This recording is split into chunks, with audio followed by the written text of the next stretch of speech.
తాళపూడి గీతా భవనంలో మహిళా భక్త బృందం వారు ప్రతి ఏటా 3 రోజుల పాటు నిర్వహించే గీతా జయంతి వేడుకల్లో భాగంగా రెండవ రోజు ద్వాదశి దీపోత్సవాన్ని అత్యంత వైభవంగా వినూత్న రీతిలో నిర్వహించారు.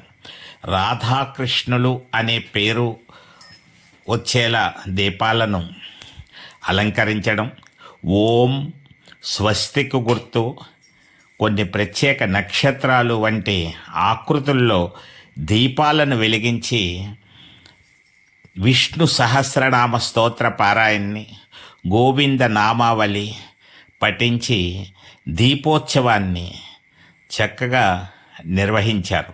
పర్స టీవీ ద్వారా ఆ దృశ్యాలను మీకు అందించడం జరుగుతోంది. వీక్షించండి.